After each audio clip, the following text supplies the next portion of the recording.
बल्दी division Shah Ali बंडे में रुकने असम्बली ने किया पैदल दौरा। कुल हिंद मजलिस इत्तेहादुल मुस्लिमीन के रुकने असम्बली सैयद अहमद पाशा कादरी और कॉरपोरेटर मोहम्मद मुस्तफ़ा अली मुजफ्फर ने शाह अली बंडे के मुख्तलिफ इलाकों में तफसीली से पैदल दौरा किया, अवाम से फर्दन फर्दन मुलाकात की और मसाइल को दरियाफ्त किया। मुख्तलिफ मसाइल से हो रही परेशानियों से रुकने असम्बली को वाकिफ करवाया गया, जिस पर रुकने असम्बली ने तयक़ुन दिया कि ज़ेर इल्तिवा कामों को और मज़ीद तरक्याती कामों को जल्द अज जल्द मुकम्मिल कर लिया जाएगा। इस मौके पर रुकने असम्बली सैयद अहमद पाशा कादरी के हमरा कॉरपोरेटर मोहम्मद मुस्तफ़ा अली मुजफ्फर के अलावा सरगर्म मजलिस के कारकुनान भी मौजूद थे।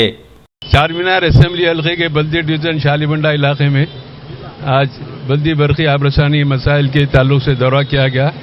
नक़ीब मिल्लत बैरिस्टर असदुद्दीन साहब सदर मजलिस रुकन पार्लियामेंट की हिदायत पर यहाँ पर कुछ पोल्यूशन का कंप्लेंट था, नल से मैला पानी आने की शिकायत थी और काफ़ी उसमें ताख़ीर हुई। उसकी एक सुई के लिए वाटर वर्क्स के सीवरेज बोर्ड के अहदेदारों को लाकर मुआयना किया गया। इंशाल्लाह एक हफ्ते 10 दिन के अंदर ये पोल्यूशन की शिकायत ख़त्म हो जाएंगी। और एक कुछ एरिया में पानी का प्रेशर कम है, उसको बढ़ाने के ताल्लुक से लोग बहुत बताए, उसका भी हिदायत दी है। स्ट्रीट लाइट के कुछ शिकायतें हैं, उसको एक 2 रोज़ में दुरुस्ती करके पूरी लाइट चालू करेंगे। बहरहाल यहाँ के जितने भी मसाइल है, मुस्तफ़ा अली मुजफ्फर कारपोरेटर साहब भी हमारे साथ है, उनकी कोशिशों से मसाइल हल होते जा रहे हैं। इंशाल्लाह तामीराती काम तरक्याती कामों का भी अनकरीब